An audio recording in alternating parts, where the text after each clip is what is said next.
ขอนอบน้อมต่อองค์พระรัตนตรัยอันมีองค์พระพุทธพระธรรมพระสงฆ์ซึ่งเป็นที่สักการะเคารพของเรามนุษย์และเทวดาทั้งหลายขอเอ่อถวายเคารพน้อมนบบูชา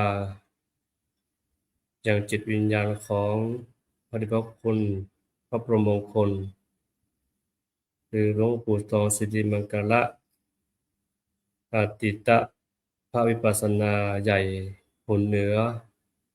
รวมถึงครูบาอาจารย์ที่ได้ถวายอบรมสั่งสอนอย่างวิปัสสนากรรมฐานทั้งสมถกรรมฐานและวิปัสสนากรรมฐานทุกรูปด้วยความเคารพขอเจริญพรญาติโยมทั้งหลายที่ติดตามรายการของวิปัสสนาเคลื่อนที่จากสติภายในสู่สันติภาพสันติวิธีภายในชุมชนซึ่งวันนี้ก็เช่นเคยนะได้มาพบกับญาติโยมอีกครั้งหนึ่งอีกวันหนึ่งของวันพุธก็ขอเจริญพรโยมพ่อของแล้วก็ครับแม่ยังก็ลืมไปละสัญญาแม่กุลแม่กูลเนาะทักทายญาติโยมก่อนเจริญพรกับนมัสการค่ะพระอาจารย์เจ้าครับกับนมัสการพระอาจารย์และผู้ฟังทุกท่านครับเจริญพรโยมพิสาตะกี้โยมอมพรมาหายแซบไปจังได๋เหรอออกไปล่ะวันนี้อาจารย์แบงค์บ่เข้ากันมานี่ติดธุระหรือเปล่าเนาะตอนนี้โยมแม่กูลกับโยมพ่อพองอยู่ทางใดค่ะตอนนี้มาหาลูกกับหลานอยู่เมืองนนทบุรีค่ะพระอาจารย์ค่ะสภาพอากาศเป็นจังได๋พ้องที่หั่นตะวันนี้ฝนตกหนักเลยเจ้าประมาณบ่าย3ปลายถึงบ่าย4โมงค่ะฝนตกหนักแต่วันนี้บ่มีฝนแล้วเจ้าถ้าฝนบ่ตกก็ร้อนเจ้าร้อนเหลือบ้านน่านก่อนครับสู้เมืองน่านได้เนาะเมืองน่านร้อนกว่าครับนั่นไอ้โยมพัทธิสาล่ะตอนนี้อยู่ไหนอยู่น่านเจ้าค่ะอยู่น่านเนาะฝนตกกับปุ่นไม่ตกค่ะบ่ตกเจ้าค่ะฝนบ่ตกเนาะร้อนทุกวันปุ่นน่ะ25 26นี่จะปาศรัทธาไปตานเตียนน่าน150คนน่ะที่แรกจะเอาแค่50กินน่ะเอาเข้าโยนก็จะไปตัวติ๊กๆปักกับไปแล้วก็บ่อยากขวางทางบุญไผเพิ่นอยากจะไปแสดงว่าญาติโยมก็มีบุญสัมพันธ์ที่เมืองน่านเนาะก็เลยเจริญพรโยมอัมพรเปิดกล้องก่อนมาทักทายญาติโยมตั้งที่กำลังติดตามอยู่เปิดกล้องหน่อยเจริญพรสาธุวันนี้ได้เข้าได้แล้วเฮ้ยใช่ๆวันนี้มีคนมาช่วยละมีคนมาเจอเสียเทวดาเพิ่นอยากให้มาออกละเทวดาอดบ่ได้เทวดาเพิ่นอดบ่ได้จำเป็นต้องมาออกแล้วเพิ่นอยู่มาแล้ววันนี้โยมอำนวยได้เข้ากะโยมอำนวยนะครับขอเจริญพรโยมอำพรทักทายญาติโยมก่อนเจ้านมัสการเจ้าสวัสดีทุกท่านเลยเจ้าสาธุตอนนี้อยู่ตรงไหนอยู่น่านอยู่ที่ไหนตอนนี้อยู่ปัวเจ้าอำเภอปัวเนาะใกล้ตุลงเทียนก่อนใกล้กะตุลงเทียนอยู่วัดปุ่นเนาะช่วงนี้มีกิจกรรมอย่างพ่องที่อำเภอปัววันนี้โยมไปโรงเรียนจตุราชค่ะช่วยโรงเรียนช่วยวัดป่าด้วยครูค้าเพิ่นไปสอนกรรมฐานเด็กโรงเรียนจตุราชจ้ะมีขาตั้งกล้องกากำกันน่ะเหมือนสายไปสายมาเอาวางให้ก่อนเนาะจะตั้งเลิกเดี๋ยวมันชั่วโมงนึงมั่วเขียนน่ะตั้งดีๆสติต้องตั้งมั่นนะเราเป็นนักปฏิบัติตั้งมั่นเนอะ นะก็กิจกรรมเนาะวิสาขบูชามานี่ที่ผ่านมานี่ตังโยมพันธิสาไปทำกิจกรรมอย่างพ่อง อ๋อบ่ได้ไปไหนเลยเจ้าค่ะก็บ่ได้ไปอยู่บ้านก็นั่งสมาธิอะไรปฏิบัติอยู่ที่บ้านเจ้าค่ะอนุโมทนาบุญสาธุดีแล้วเนาะและโยมแม่กูลโยมพ่อผ่องเหรอ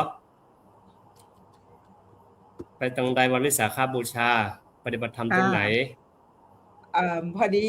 วันวิสาขปีนี้เป็นวันที่เดินทางค่ะพระอาจารย์จับเวลาเดินทางพอดีค่ะจะเดินทางพอดีแต่ว่าตอนค่ำเจ้าก็ได้สวดมนต์ไหว้พระปฏิบัติธรรมอยู่ที่บ้านเจ้าสวดมนต์เหมือนขนาดนักเจ้าแล้วก็แผ่เมตตาใหญ่ตัวค่ะสาธุสาธุอนุโมทนาได้เวลาอยู่กับบ้านเจ้าใจบ้านเป็นวัดเจ้าแล้วจะไม่อำพรเหรอไปช่วยตุลงเตียนเดินจงกรมที่วัดก่อนวันที่31ที่ผ่านมาไปเวียนเตียนก่อนเปิดไมค์ให้ยังแม่พรเปิดไมค์ไม่บ่ดังตะกี้ดังอยู่เป็นจังได๋เหรอไม่ก็เปิดอยู่นะแต่บ่เข้า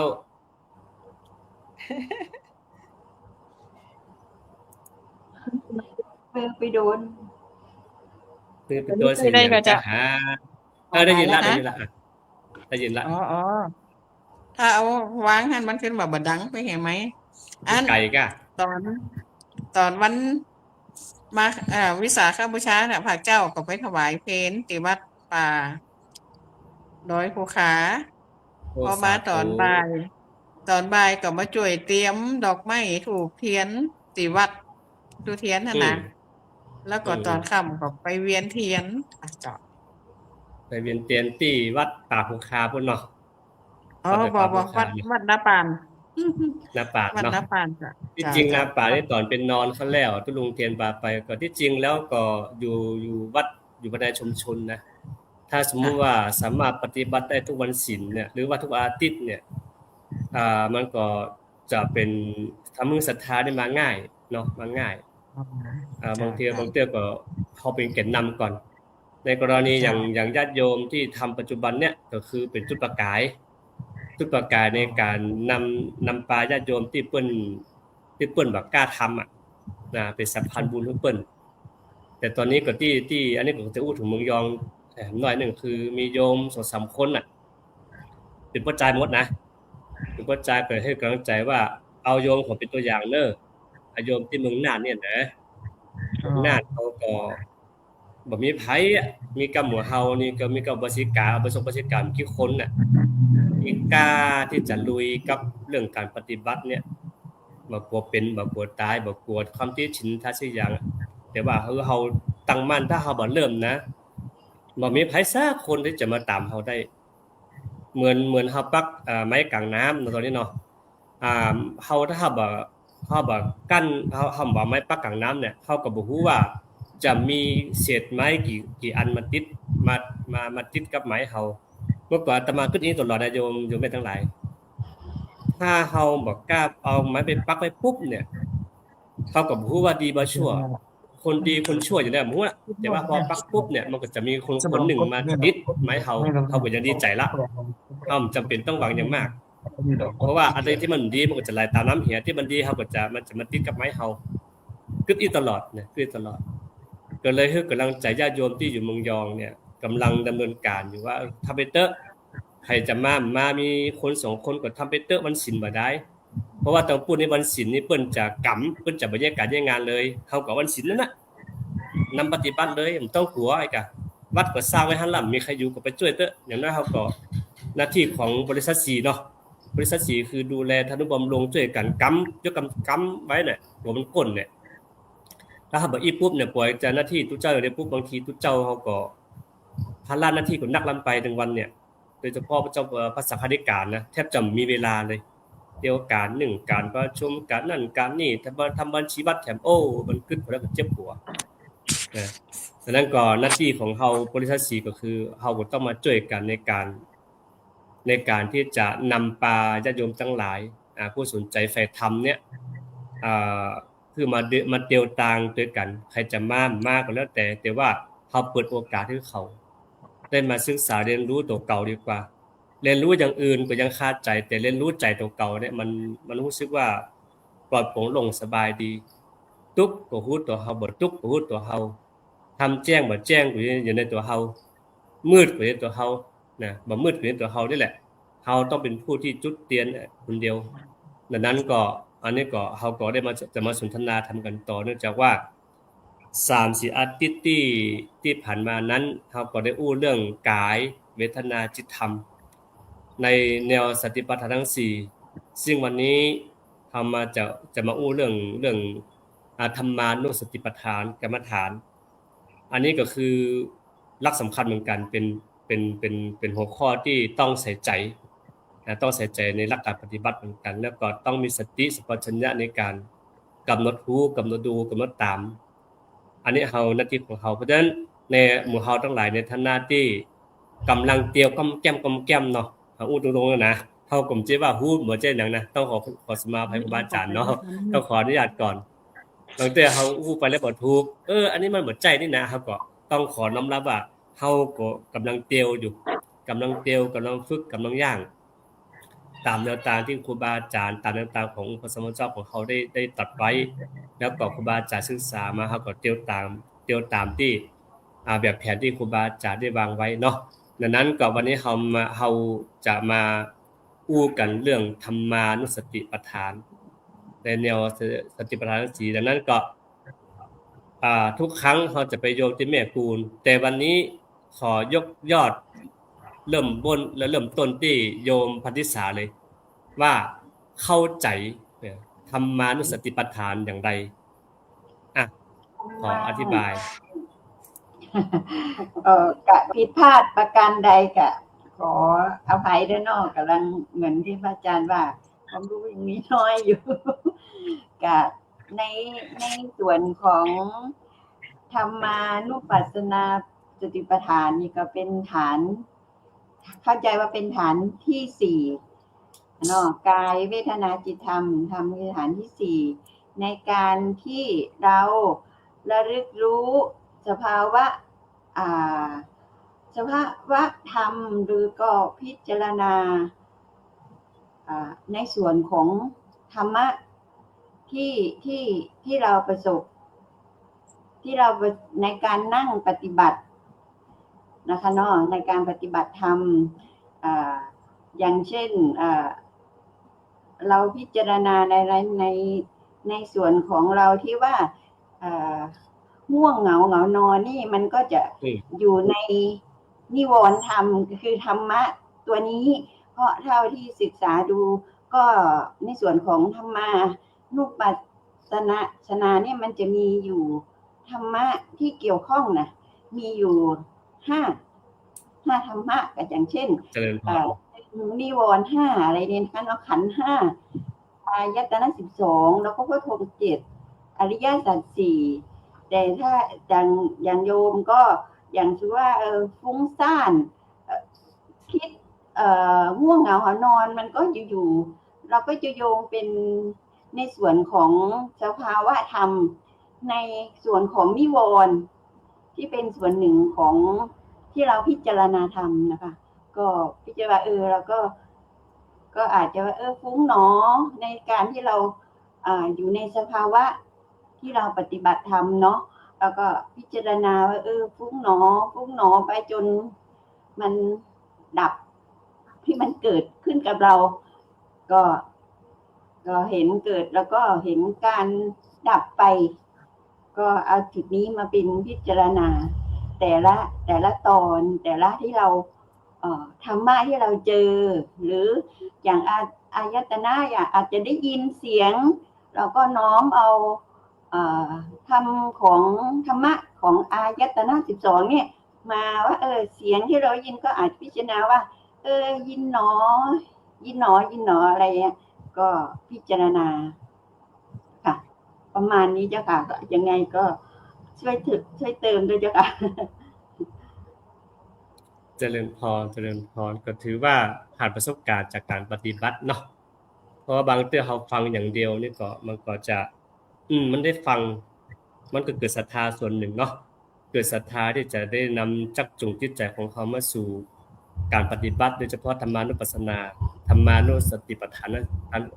ธรรมานุสติปัฏฐานนี่ก็คือมันจะมีเรื่องนิวรณ์เข้ามาอย่างที่ยังโยมพัทธิสาได้พูดถึงเรื่องการพิจารณาเรื่องนิวรณ์การกำหนดนิวรณ์ว่ามันเกิดขึ้นอย่างใดแล้วมันเกิดขึ้นแล้วปุ๊บเนี่ยมันมีอุปสรรคอย่างใดซึ่งอันนี้ก็เป็นหน้าที่ของนักปฏิบัติที่ต้องกำหนดรู้เรื่อยๆเนาะ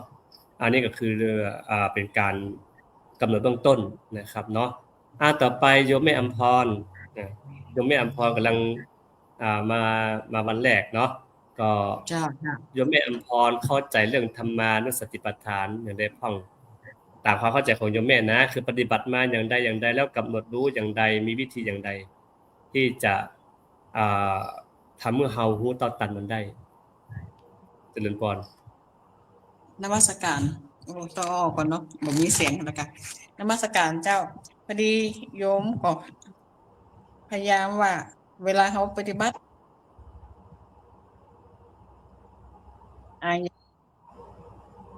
เอาไมค์มาใกล้ๆเนี่ยเอาปากมาใกล้ๆโทรศัพท์เลยเวลาตามอายตนะนะคะโอ้ได้ยินแล้วยังคะได้ยินละโยมก็จะ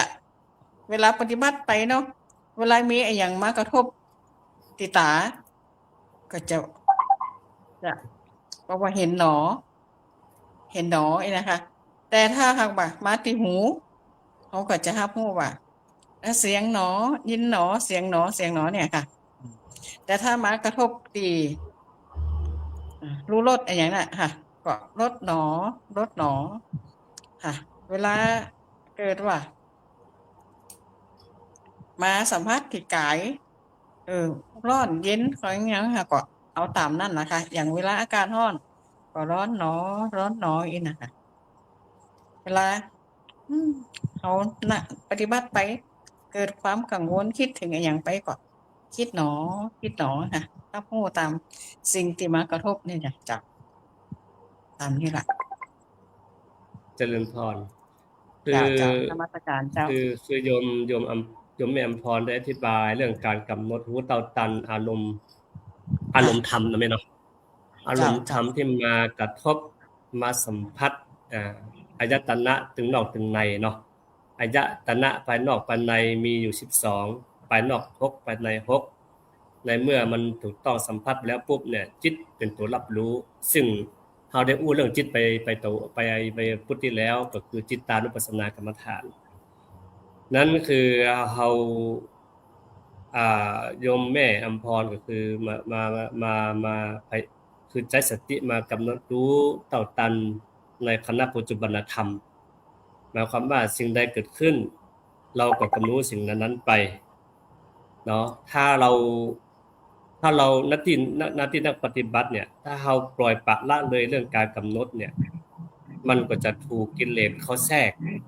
แล้วก็ไป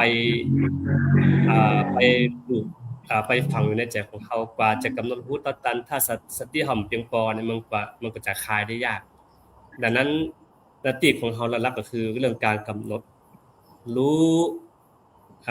ปัจจุบันธรรมขึ้นได้แล้วรู้แล้วบางคนก็บอกว่านะโยมแม่กูลองฟังไว้เนอะโยมบางท่านก็ว่าอยากให้มันหายที่จริงมันบ่หายหรอกแต่หน้าที่ของเราคือกำหนดรู้ถึงความเป็นจริงที่มันเกิดขึ้นตั้งอยู่ระดับไปแค่นั้นเองเนาะโยมเมียกูลต่อไปถึงคิวเมียกูลละว่ากระป๋อของแล้วว่าเรื่องธรรมานุปัสสนากรรมฐานเนี่ยตามความรู้สึกของโยมแม่เขาโยมพ่อเขานี่ตั้งแต่ปฏิบัติมานี่เข้าใจแจ่มแจ้งอย่างไรจะเดินปอดได้เลยค่ะกับนมัสการค่ะ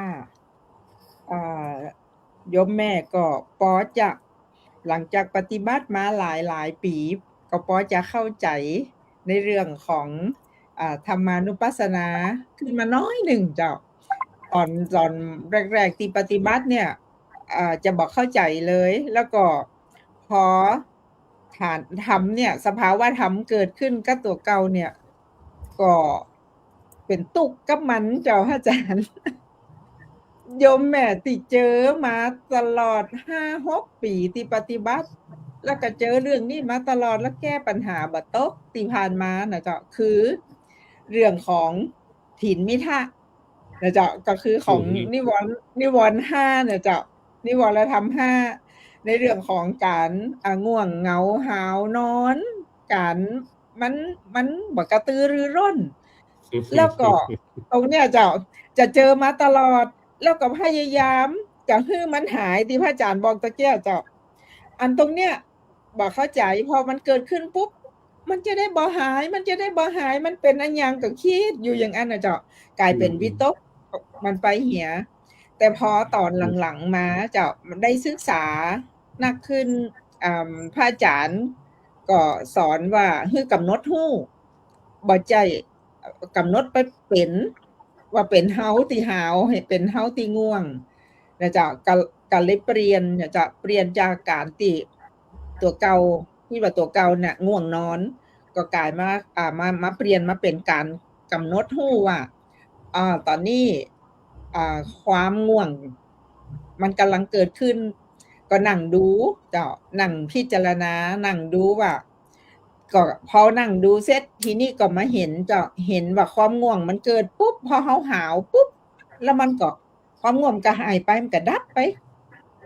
สักกำหนึ่ง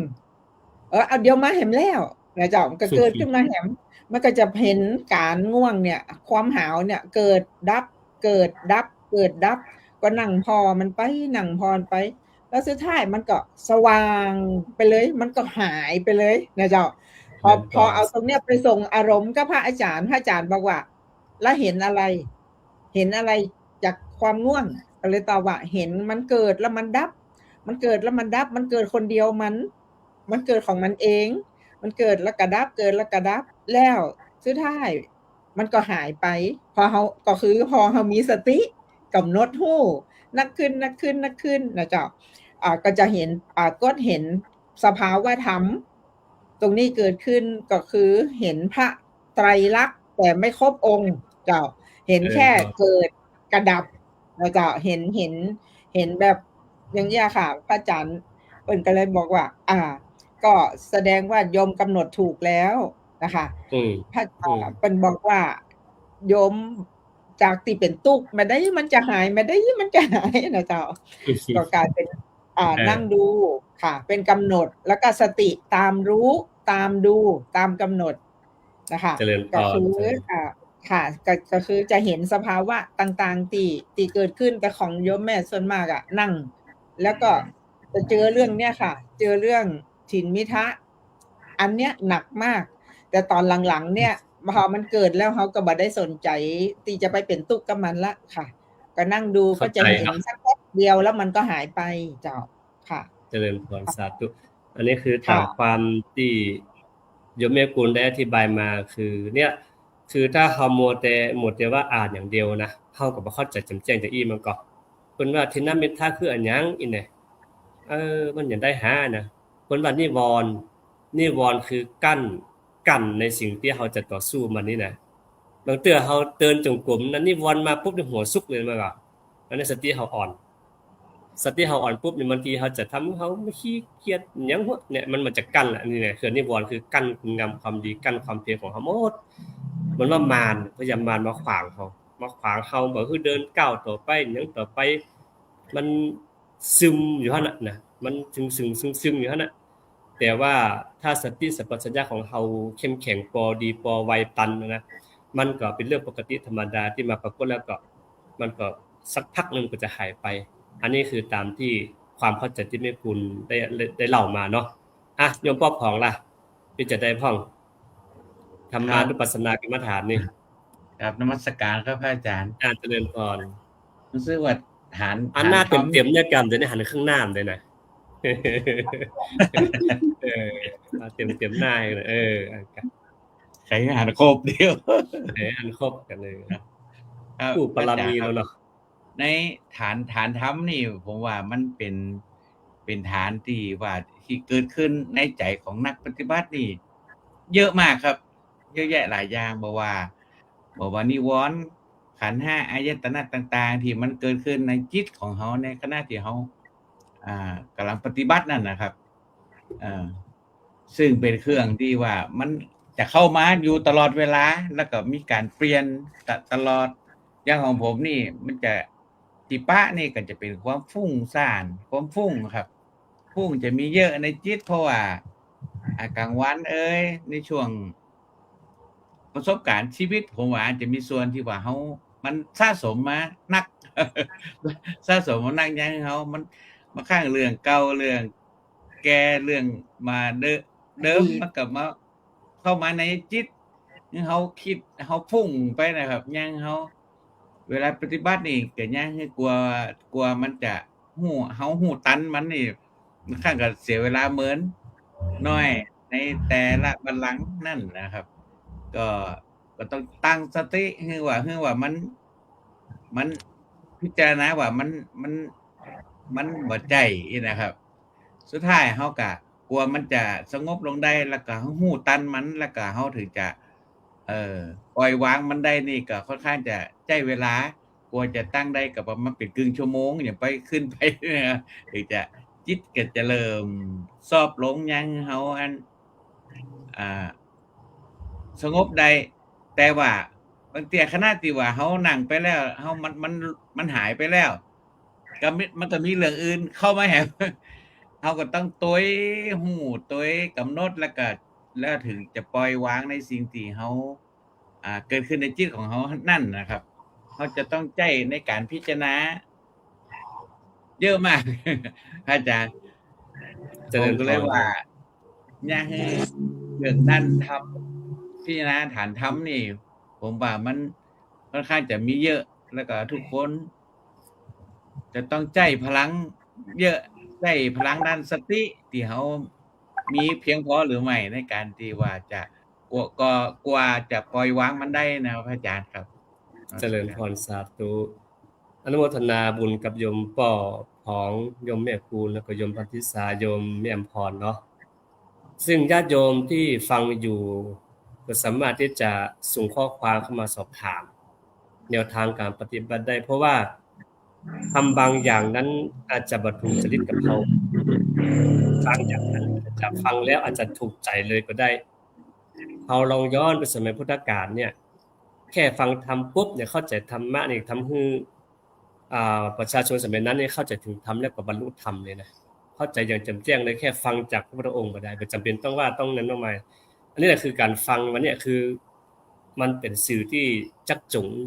คือญาติโยมมีฉันทะมีความเพียรอยากจะปฏิบัติแล้วก็นำปาเพื่อตัวเองออกจากทุกข์กำจัดทุกข์ที่จริงว่ากำจัดได้จริงก็บ่ได้หรอกเพียงแต่ว่าเฮาฮู้เท่าทันทุกข์เนี่ยมันก็จะทำให้เราสบายใจอย่างแม่คุณอุมเกียก็คือว่าบางเตือนนิวรณ์มานี่นะมันทรมานนะปฏิบัติอย่างนั้นก็อย่าข้ามคือความอยากของเราเกินไปเนาะเอามีความอยากนำหน้าเกินไปเนี่ยทำให้ความโลภเกิดขึ้นอันนี้คือพูดจากประสบการณ์ตัวเองนะตอนที่ปฏิบัติเนี่ยเข้ากรรมฐานหลวงปู่เนี่ยเดินไปเนี่ยบางเตื้อเฮากำหนดบ่ตันเนาะความโกรธแทรกเอาสมาธินะเอาเท้ากับทูบปึ้งกุฏิปึ้งอีกก็มีนะจิตของเฮานี่มันธรรมดาเด้อนะดังนั้นการที่เฮาปฏิบัติเนี่ยต้องอาศัยกัลยาณธรรมที่จะนำปาคือสภาพแวดล้อมนะสภาพแวดล้อมเนี่ยมันต้องนำปาเฮาไปตัวว่าอันแล้วปุ๊บเนี่ยคือเฮาไปปฏิบัติที่บ่มีกัลยาณธรรมจักจุงเฮาไปบางเทื่อเฮาเกิดความเบื่อหน่ายเหมือนกันเนาะอันนี้เฮาก็ต้องอาศัยบุญญาบารมีของกันและกันจักจุงซึ่งกันและกันนะทีนี้อาตมาจะอ่านธรรมะประศาสนนิดหนึ่งนะแล้วก็โยมพ่อโยมแม่และก็ท่านผู้ฟังทั้งหลายที่ฟังอยู่ก็น้อมพิจารณาไปเพื่อจะเป็นธรรมาปฏิบัตินำไปปฏิบัติด้วยนะซึ่งองค์พระสัมมาสัมพุทธเจ้าของเฮาเนี่ยตรัสไว้ในมหาสติปัฏฐานสูตรเรื่องนิวรณ์ครับ ท่านบอกว่าภิกษุนะพิจารณาเห็นธรรมในธรรมคือนิวรณ์ห้าพิจารณาการมีอยู่หรือไม่มีอยู่ภายในจิตนะฟังนะการเกิดขึ้นการละเสียการไม่ให้เกิดขึ้นต่อไปของกามฉันท์กามฉันทะพยาบาททินมิทะอุทธัจจะกุกุจจะแล้วก็วิจิกิจฉาเรื่องกามฉันท์เนี่ยคือบางครั้งเนี่ยมันถ้าเฮาบ่ฮู้เต้าตันเนี่ยที่จริงแล้วเรื่องกามฉันท์เนี่ยโยมอันนี้คือขอย้อนไปที่โยมพ่อคูณกับขออภัยที่โยมแอมพรก่อนว่าเรื่องกามฉันท์เนี่ยวิปัสสนาตัวเนี้ยสามารถกำจัดได้จริงไหมโยมแอมพรลองให้ความรู้กับญาติโยมนิดหนึ่งเนาะเรื่องกามฉันทะ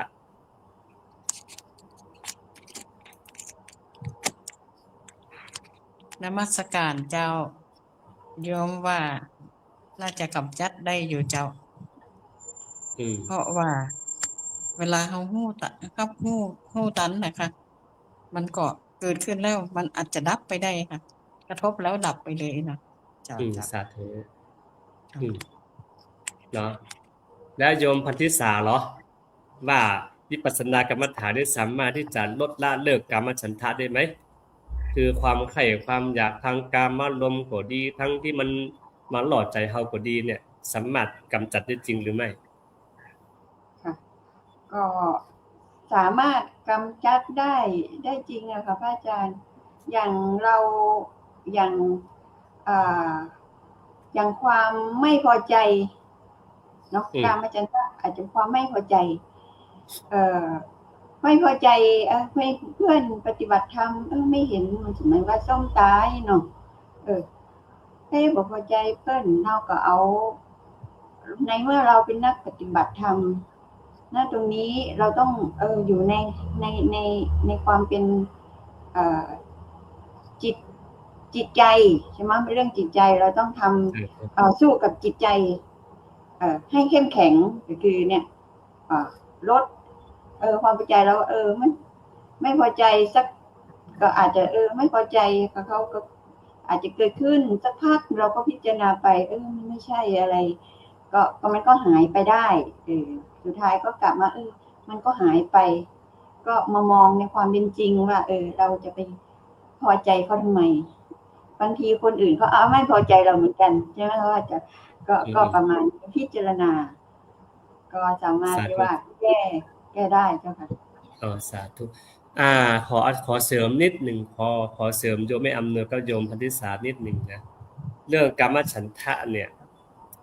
ปัญหาปัจจุบันเนี่ยนะฆ่ากันง่ายเสียเหลือเกินเพราะกามฉันท์เพราะกามารมณ์เนาะเพราะกามารมณ์เพราะว่าหนึ่งเราไม่มีสติรู้เท่าทันรู้แต่ไม่สามารถที่จะเบรกนะถ้าภาษามันเบรกอารมณ์ที่มันความโกรธเกิดขึ้นนะแล้วก็เอากามารมณ์เป็นนำหน้าปุ๊บแล้วก็ไม่สนเลยหน้าอินหน้าพรหมเลยโกรธในทางพุทธศาสนาของเราก็บอกว่าอย่างอารมณ์เนี่ยสักแต่ว่าอารมณ์เท่านั้นใช่ไหมอย่างกามฉันทะเนี่ยถ้าเรารู้ว่าอยากสักแต่ว่าอยากไม่ใช่เขาไม่ใช่เราไม่ใช่ชายไม่ใช่หญิงถ้าเราพิจารณาทุกท่านปุ๊บนะอีกหน่อยอายุไม่ถึง100 ปีหรอกเราจำเป็นต้องจากกันไปไม่ว่าเราไม่ว่าเขาแหละอีกหน่อยต้องจากกันแน่นอนนึกถึงสภาพง่ายๆก็คือว่าเราเกิดมาแล้วมาพบกันเนี่ยถือว่าเป็นนาบุญแล้วที่ได้มาเห็นหน้ากันไม่สร้างบุญตัวกันเนี่ยแล้วเราจะมาสร้างกรรมต่อกันทำไมเราจะสร้างวิบากกรรมต่อกันทำไมเพราะฉะนั้นเวลาเราปฏิบัติเนี่ยเพื่อให้เห็นคุณค่าของชีวิตทุกชีวิตที่เกิดขึ้นเนาะเพราะว่าทุกคนรักตัวกลัวตายทั้งนั้นแหละไม่อยากทุกข์หรอกแต่ไม่อยากทุกข์หรอกเพราะว่าที่เราอยากมีคู่ครองอยากมีนั่นมีนี่เพราะว่าเราคิดว่ามีความสุขไงแต่เอาเข้าจริงมันไม่ใช่ก็เลยมันไม่ใช่นี่นาคือไม่ใช่ทางออกเราก็ย้อนไปถึงสมัยพุทธกาลสมัยพระองค์ว่าทำไมพระองค์ต้องออกบวชล่ะ พระองค์ทดลองทุกอย่างแล้วนี่นะทดลองวิธีการทุกอย่างแล้วการครองราชย์ก็ดีการมีครอบครัวก็ดีการที่มีคนป่อยอต่างๆนานาก็ดีสุดท้ายแล้วไม่ใช่ความจริงเลยเฮ้ยมันไม่ใช่นี่ยังคาใจอยู่ใช่ไหมยังคาใจยังอึดอัดใจอยู่ยังไม่ใช่พระองค์ก็เลยตัดสินใจเลย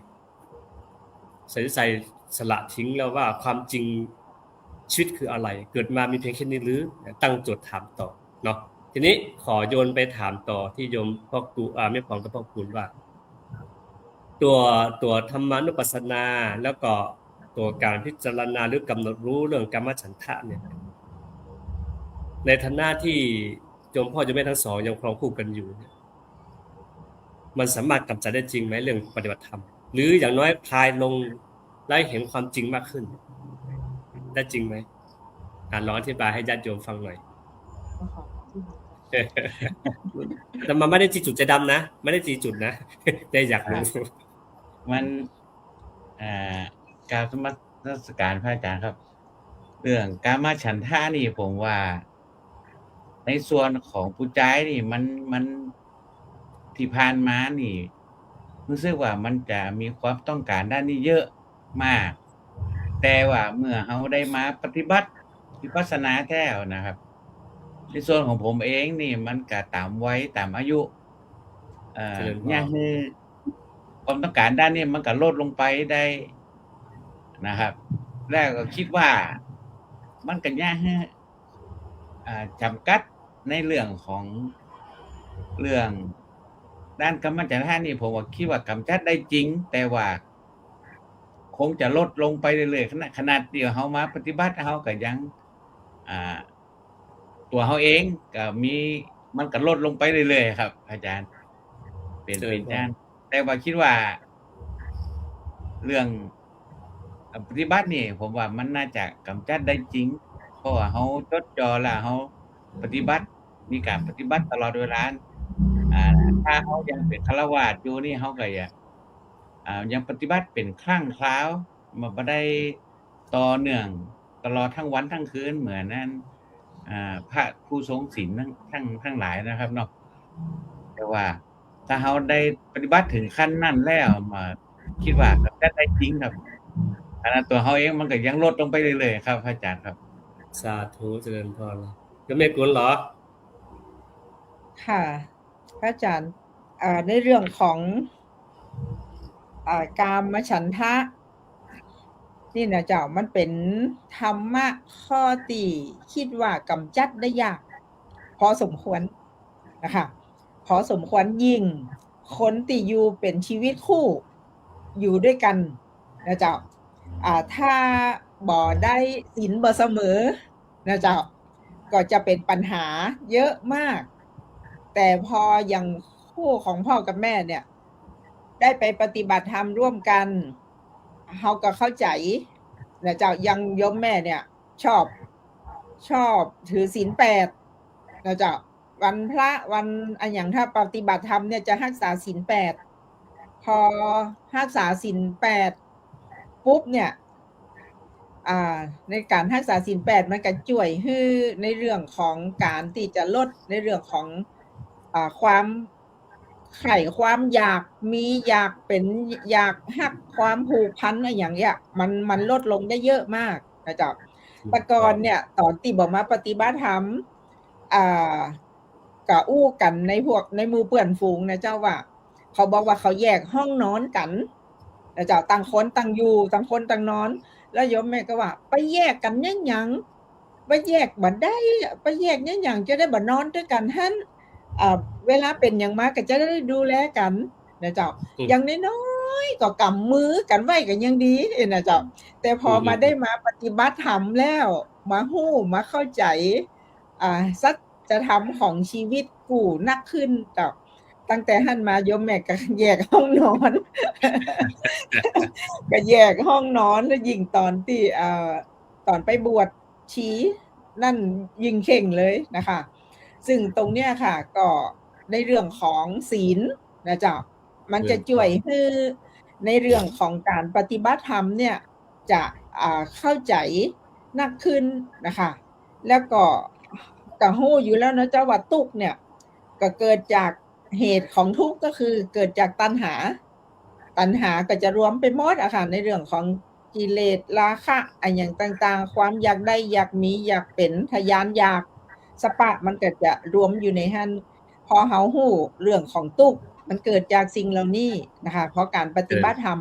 ก็สามารถที่จะไปแก้ติเหตุแห่งทุกข์ลงได้ค่ะ เจริญพรสาธุ ก็บ่ใจว่าจะบ่มีเรื่องอย่างนี้เกิดขึ้นนะเจ้าก็มีเหมือนกันในเรื่องของที่อยากได้อยากมีอยากเป็นแต่เฮามีสติตันนะเจ้าบางเทื่อก็คิดขึ้นมาโอ๊ยอยากได้เสื้อผืนนี้เสื้อนี่งามแต่ละจะเอาไปใส่หั่นไปใส่นี่ตะกำขึ้นได้บ่จำเป็นเสื้อก็มีเปเลออย่างเงี้ยค่ะ มันก็สามารถจะช่วยได้หลายๆเรื่องค่ะเจริญพรสาธุอันนี้ก็คืออานิสงส์ของการปฏิบัติวิปัสสนากรรมฐานที่จริงแล้วธรรมะสำหรับการอยู่ร่วมกันเนี่ยก็อยู่ได้คือหมายถึงว่าเราเอาเมตตาธรรมเข้าช่วยเนาะเมตตาธรรมแต่สำคัญสุดคือต้องรู้ทันความโกรธนะ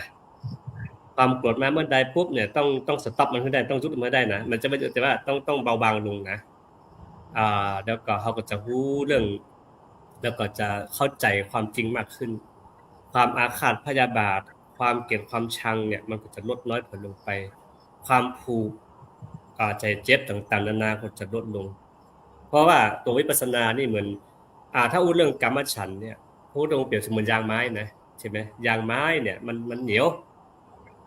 หรือเปรียบเทียบทำอย่างนึงก็คือว่าเหมือนน้ำมันกิโลน้ำมันเครื่องมันเหนียวแต่ต้องหายาพยายามหาอย่างที่ว่าเชนเนอร์ก็ดีอะไรก็ดีมันก็จะสะอาดแต่มันก็ล้างได้อยู่มันจะสะอาดเพราะฉะนั้นพระรูปอันท่านก็เลยว่าเปรียบเสมือนว่ายางเพราะว่าเรื่องกรรมฉันท์นี่กำจัดได้ยากมันยังฟูอยู่ตลอดเวลาถ้ายังปฏิบัติต่อเนื่องนะปฏิบัติต่อเนื่องมันฟูแล้วก็วิธีการที่จะล้างไปได้ก็คือ1ใช้สตินี่แหละสติปัฏฐานนี่แหละเดินบ่อยๆปฏิบัติบ่อยๆนี่เรื่องความอยากมันจะลดลงสุดท้ายแล้วมันก็จะไปเลยและตัวเด็ดที่สุดคือตัวไฮไลท์สุดคือว่าปฏิบัติจนไปหันอสุภกรรมฐานนั่นก็โยมพันธิสาโยมแม่อัมพรโยมพ่อพองไม่คุณตัวนั้นน่ะตัวที่จะทำให้ความเบื่อหน่ายใกล้จังเรื่องนี้ได้เลยตัวอสุภะคือพอไปปฏิบัติปุ๊บมันขันธ์ห้ามันจะเริ่มปรุงขึ้นมาว่าเรามีแต่นอนเน่าเฟะเนาะผมก็เลยหล่นกำเส้นเคี้ยวอยู่ๆดีๆก็ลุดออกมากำซี่นะสีผม แล้วก็กายของเราก็จะเสื่อมไปสุดท้ายแล้วมันสิวุบเนาะวุบไปปุ๊บเฮ้ยมันก็เลยจะอีกะเนาะจะอีกะปุ๊บเนี่ยความอยากตัวนี้มันก็จะกลายเป็นความเมตตาธรรมเนาะเกิดความเมตตาเนาะเอาเกิดมาก็มาถึง100 ปีเนาะเอาก็แค่มาช่วยกันดำรงชีพดำรงขันธ์และดำรงบารมีของเขาไปสักวันเขาก็ต้องจากกันละเปรียบประมาณนี้เนาะซึ่งอันนี้คือตามความที่เขาจะมาอธิบายไปนะอธิบายที่ดูในก็ต้องขออภัยเลยแต่ทีนี้เราก็พอมาอ่านต่อบทต่อไปว่าภิกษุในธรรมวินัยนี้พิจารณาเห็นอันนี้ว่าอย่างนี้รูปอย่างนี้เวทนาอย่างนี้สัญญาอย่างนี้สังขารและวิญญาณคือขันธ์ห้าอย่างนี้ความเกิดขึ้นแห่งขันธ์ห้าอย่างนี้ความดับแห่งขันธ์ห้าถ้าพิจารณาธรรมตัวนี้ก็คือเราจะเข้าใจและกับบายุติธาตุขันธ์ของเราเนาะคือหมายถึงว่าขันธ์ห้าของเราก็มีแค่รูปเวทนาสัญญาสังขารวิญญาณแล้วก็อายตนะภายนอกภายในรวมตัวกันดินน้ำลมไฟกับผู้มหาพุทธรูป4ก็คือมีดินน้ำลมไฟมารวมกันเป็นก้อนเข้ามานะแปลว่าเรียกว่าขันธ์คือก้อนเนื้อก้อนอย่างนั้นแต่นะครับอันนี้คือตัว ตัวที่เราพิจารณาเรื่องธรรมานุปัสสนานุกรรมฐาน ซึ่งต่อมาเนี่ยการพยาบาทต้องถามโยมพ่อโยมแม่ทั้งหลายว่าพยาบาทเนี่ยบางทีคุณเคยปฏิบัติเนี่ยมันรู้สึกเวลาโมโหโกรธามาเมื่อใดปุ๊บเนี่ยสิ่งของต่างๆเหล่านี้รอบข้างนี่บ่เหลือทีวีตู้เย็นบ่เหลือ เนาะแม้แต่ชีวิตคนก็ยังไร้ค่านะเริ่มต้นที่แม่อำพรก่อนในฐานะที่แขกมาวันแรกต้องเอาเหมือนเดิมตลอดเวลา เนาะเฮาธรรมานุปัสสนาธรรมานุสติปัฏฐานทั้ง4เนี่ยเฮาปฏิบัติตามแนวนี้เนี่ยเฮาจะช่วยได้ก่อนเรื่องพยาบาท ก็ก็ช่วยได้อยู่เจ้า เพราะว่า เวลาเขาปฏิบัติไปเนาะมันเกิดจะมีการเข้าใจในเรื่องของธรรมนะคะ แล้วก็ทำให้เขาเกิดสติขึ้นมานะคะ เวลาเขามีสติเนี่ยเขาก็จะรู้จักยับยั้งชั่งใจตัวเขาได้นะคะ เวลาไผมาทำให้เขารู้สึกบ่พอใจเขาก็กลมใจเขาได้ว่าก็ฮู้ว่าเขาบ่พอใจเนาะบ่พอใจแล้วเขาก็เก็บเงียบไว้มันก็จะหายไปนะคะ หรือเวลาไผมาอยู่หยังเขาโกรธเขาบ่พอใจเขาก็นิ่งก่อนนะคะ แล้วก็เอาสติที่เขาปฏิบัติมาเนี่ยค่ะ ไปควบคุมใจเขาเองรับรู้ว่าในสิ่งที่เกิดขึ้นนั่นมามันก็จะช่วยข่มใจเขาได้ไว้นะคะช่วยให้เขารู้จักผิดถูกอย่างเนี้ยค่ะควรหรือบ่ควรนะคะต้องมีสติค่ะเวลาเขายิงเขาปฏิบัติมามันก็จะมีสติขึ้นกับตัวเขาได้ค่ะเจ้าใจตัวนี้ล่ะค่ะนมัสการเจ้าเจริญพรก็หมายความว่าแม่อำพรเพิ่นถ้าก็จะอธิบายว่าการที่เขาจะระงับพยาบาทอาฆาตพยาบาทมาร้ายเนี่ยนะคือเอาสติเป็นตัวนำรู้ว่าคนรอบข้างของเขาเนี่ยมากระทบพันแน่ๆรู้ละแต่ว่าเขาบ่ได้เป็นตัวละครเล่นกับมันเหมือนเขาดูเนาะเขาดูทีวีอยู่บางคนเนี่ยนะบางคนดูทีวีนะมันด่าด้วยนะ นั่นตรงนี้อันนี้เนี่ยมันเล่นเป็นตัวเปิ้นเห็นในสุดท้ายตัวเองก็ทุกไปตัวเปิ้นหูเรื่องเวลาสักอย่างเนาะ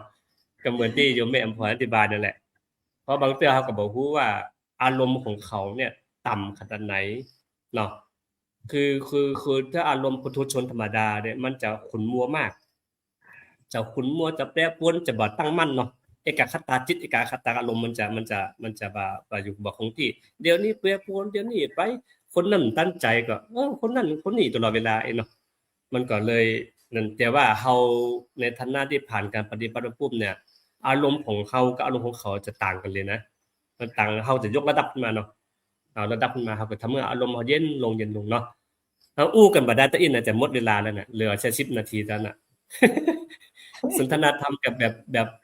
สบายๆอ่ะแล้วก็สุดท้ายแล้วมันยังเนี่ยตะเอียวจะจบเวลาแล้วน่ะและญาติโยมที่สนใจอยู่ก็สามารถถามได้นะครับส่งข้อความมาถามก็ได้หรือสอบถามว่าทางอุปสมบทกาแก่นนำวิปัสสนาเคลื่อนที่น่ะมีคิวปฏิบัติในห้องแถวใกล้ๆก็สามารถที่จะจองคิวไปได้เนาะสอบถามมาได้สอบถามตอนนี้ก็ได้เลยนะครับเพราะว่าคิวจะใกล้เข้าพรรษาละ9พรรษาละหรือว่าจะไปร่วมทำบุญถวายเตียนวันที่25-26ที่น่านก็ได้ตั้งแต่พวกน่ะอันสีดอนใจพวกน่ะสีดอนใจมานาป่านมาป่าพิกุลไปหมด9วัดจะไปร่วมขบวนก็ได้จะไปสตาร์ทที่ห้วยโกนพุ่นปาศรัทธาไปห้วยโกนก่อนแล้วก็ถอยลงมามานอนในเมืองน่านเนี่ยก็ถ้าตันก็เจริญพรเลยเจริญพรแต่ตอนนี้รถเต็มแล้วนะรถเต็มแล้ว15กันรถตู้มึงจะจัดการอย่างใดดีขอเป็นน้อยกับเมืองน่านช่วยตัวเด้อ 25-26 กรกฎาคมนะคะพระอาจารย์เสาร์อาทิตย์ สถิต ค่ะ ก็เลยนั่นแหละก็เลยนั่นทีนี้ทำมาถามโยมแม่พันธิสาก่อนว่านี่แหละเรื่องการปฏิบัติวิปัสสนากรรมฐานนี้สามารถลดแรงอาฆาตความโกรธความหลงได้อย่างไรพ่องเจริญพรค่ะนมัสการเจ้าค่ะการปฏิบัติธรรมเนี่ยพอเราเข้าไปสู่ธรรมะเนาะก็ทำให้ใจจิตใจเราเยือกเย็นขึ้นอ่อนขึ้นมาเนาะอาจจะใช้ในการใช้ความเมตตานะคะเมตตาต่อเพื่อนมนุษย์ในความปรารถนาดีต่อเขานะคะเนาะให้อภัยคนอื่นเนาะให้อภัยคนอื่นที่แล้วก็อภัยตัวเองที่บางทีเราอาจจะคิดกับเขาไม่ดีแล้วก็หรือนั่นนะคะให้แต่ตนเองและผู้อื่นแล้วใช้จิตเมตตานะคะเนาะแล้วก็พิจารณาเอา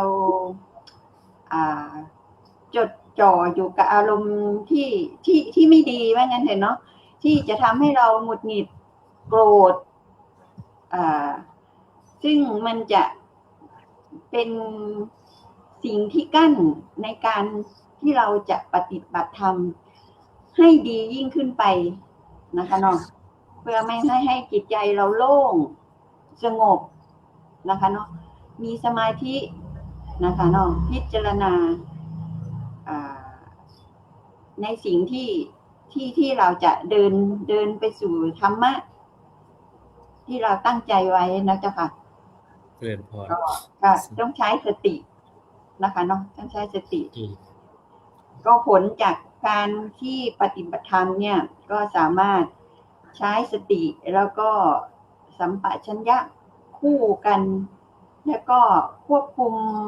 จิตใจของตัวเองเข้าสู้แล้วก็สุดท้ายด้วยความการปฏิบัติไปเรื่อยๆก็เข้านำไปสู่การความที่ว่าดีขึ้นความที่เป็นพยาบาทมันก็ลดน้อยลงนะคะเจ้าค่ะประมาณนี้เจ้าค่ะเจริญพรสาธุอนุโมทนาบุญกับโยมแม่พันธิสาที่ได้มาอธิบายเรื่องการที่สามารถกำจัดนะคำว่ากำจัดความโกรธความโลภความหลงภายในใจของเขาเนี่ยออกไปได้โดยเฉพาะเรื่องข้ามพ้นจากเนี่ยวัฏจักรอารมณ์แปรปรวนเนี่ยมันเป็นทุกข์เลยเนาะมันเป็นทุกข์คือถ้ามันโกรธขึ้นมาเมื่อใดเป็นหน้าดำหน้าแดงจากคนงามๆคุณสวยๆหล่อๆเนี่ยต้องถามเด้อไปหมดอ่ะมันตึงแบบหูหน้าหูฝนหรือสักอย่างหน้าพ่อหน้าแม่หน้าพี่หน้าน้องเอาสักอย่างครับนี่แหละคืออำนาจของความโกรธพระองค์สอนเราตลอดว่าให้มีสตินะให้มีเมตตาธรรมนะให้มีเมตตาธรรมต่อกันและกันเพราะพระองค์นี้ให้ความสนใจเรื่องคุณค่าของชีวิตของทุกชีวิตใช่ไหมฮะทุกคนล้วนแต่มีความรู้สึกนึกคิดและมีความอยากโอนจากทุกคนกันเท่านั้นแหละแต่วิธีทางเนี่ยจะทำอย่างไรดีแค่นั้นแหละอย่างที่ยันพ่อแม่เขาทำทั้งหลายที่ปานี่แหละคือทางนี้แหละที่ว่าเอกายโนมะโคใช่ไหมทางเส้นนี้เท่านั้นที่จะทำให้จิตวิญญาณของเราสัตว์ทั้งหลายสะอาดบริสุทธิ์จริงๆมีทางเดียวแต่ก็ต้องไปคนเดียวนะอย่างพ่อพอไม่พอก็ไปคนละเส้นทางเหมือนกันเวลาเดินจงกรมแต่คนต่างเดินไปผมจะว่าพระจงแขนกันเดินแหละมีทาง มีทางเนาะอันนี้คือความจริงที่ธรรมะที่มันมีไว้สักสันไว้เนาะดังนั้นเหลืออีก5นาทียกเวลานี้ให้โยมพ่อของกับแม่คุณไปเลยว่าการปฏิบัติวิปัสสนากรรมฐานโดยธรรมานุสติปัฏฐานเนี่ยสามารถลดละเลิกความโลภความโกรธความหลงได้จริงหรือไม่ครับกราบนมัสการนะครับพระอาจารย์จากเฮาจะหันข่าวทุกวันนี้จากหนังสือพิมพ์จากทีวีเรื่องความโกรธความอาฆาตพยาบาทนี่มันมีสูงมีเยอะก็เพราะอย่างก็เพราะว่าเขาคงบ่ได้ปฏิบัตินะครับอาจารย์แต่ว่าถ้าเฮาได้ปฏิบัติกันอย่างขนาดเฮายังบ่ได้ ทำตลอด24ชั่วโมงผลของมันก็เกิดขึ้นกับเฮาในเรื่องของเมื่อเฮาทำไปแล้วนะครับ ความเมตตามันจะเกิดขึ้นอยู่ในจิตของเฮาแรงอาฆาตพยาบาทต่างๆเนี่ยมันก็จะลดลงไปสุดท้ายก็กลายเป็นเรื่องเมื่ออภัยเขาไป มันจะเกิดอยู่ในจิตของผู้ปฏิบัตินั่นนะครับ เป็นเกณฑ์จานอย่างความโกรธความพยาบาทเรานี่ถ้าเฮาฮู้เต่าทัน โดยใจสติในการพิจารณาโดยที่ว่าเฮาบ่ได้เอาใส่เอาจิตวิญญาณของเขาเข้าไปผสมลงคือมันฮ้อนกระพือขึ้นไปแหวโดยต้องมีสติฮู้เท่าทันอารมณ์นั่นมันก็ย่าให้บ่จากเรื่องน้อยก็บ่ให้มันเป็นหนักขึ้น ถ้าเฮาเพราะเฮาได้ผ่านการปฏิบัติแล้วก็มีจิตใจที่มีเมตตาขึ้นเรื่อยๆนะครับ ถ้าเฮาทำอย่างต่อเนื่องมันผลนี่มันถึงดับได้แน่นอนครับอาจารย์เจริญพรสาธุตอนนี้โยมแม่กูลจะมีวิธีแนะนำสังคมอย่างไรแนะนำชาวบ้านที่ว่ายังกำลังสนใจอยู่แล้วก็จะเชิญชวนอย่างไรค่ะ ก็ชีวิตเฮาเกิดมามันบ่แน่บ่นอนนะเจ้าเกิดมาตามกรรมนะเจ้าแล้วก็เกิดมาเพื่อสร้างบารมี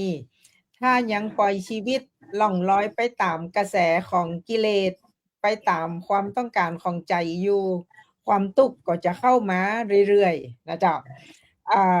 วิธีการของแม่ที่หันหน้าเข้าหาปฏิบัติธรรมนะเจ้าก็คือสวดมนต์ทำวัดเช้าแปลซึ่งจะมีความหมายอยู่ตรงหั่นเลยเจ้าสอนให้เฮาแบบอาจจะได้เฮาจะต้องเข้ามาหันหน้าปฏิบัติธรรมนะเจ้าซึ่งเป็นคำสอนของพระพุทธองค์ตีเป็นคำสอนตีดีมากๆนะเจ้าและเอาสามารถเอามาใช้ในชีวิตได้จริงเจ้าก็ถ้าบ่เริ่มต้นจากการปฏิบัติก็ลองสวดมนต์ทำวัดเจ้าแปะพอนะคะลองสวดมนต์ทำวัดเจ้าแปะแล้วก็ต้องแปลแล้วก็สวดจ้าพิจารณาความหมายไปตัวแม่กุลก็ได้จากตรงเนี้ยค่ะเริ่มต้นจากทำวัดเจ้าแปะเนี่ยค่ะแล้วก็ศึกษากับพระอาจารย์จะไปสนทนาธรรมกับผู้ฮู้ไปนั่งสนทนาธรรมก็เปิ้นนะคะแล้วก็จะเข้าใจในชีวิตของมนุษย์ในเรื่องของการเวียนว่ายตายเกิดนะเจ้าว่าเขาเกิดมาแล้วจะต้องไปทางใดและตายแล้วบ่จะจบนะเจ้าตายแล้วบ่จะเป็นศูนย์ตายแล้วบ่จะเริ่มต้นใหม่ตายแล้วจะต้องมีกรรมที่ต้องไปชดใช้แหมนะคะแต่ถ้าเขาอยากตายไปแล้วไปสู่สุขตินะเจ้าตามที่อวยพรกันนะเจ้าขอให้ดวงวิญญาณไปสู่สุขตินะเจ้ามันบ่ใจไปตามกรรมของคนนะเจ้ามันต้องไปตามกรรมที่เขาสร้างไว้นะคะก็อยากเชิญชวนนะคะมาปฏิบัติหลวงพ่อนะเจ้าบ่ยากเจ้าถ้าเปิดใจหมดเวลาพอดีนะครับก็ต้องขออนุโมทนาบุญโยมพ่อคุณแม่ของโยมพันธิสาโยมแม่อำพรแล้วก็ญาติโยมทุกท่านทุกคนที่ติดตามในการวิปัสสนาคืนที่จากสติภายในสู่สันติวิธีภายในชุมชนทุกคืนวันพุธเวลา20 นาฬิกาจนถึง21 นาฬิกาเนาะดังนั้นก็วันพุธหน้าพบกันใหม่สำหรับในวันนี้ก็ขอเจริญพรสาธุ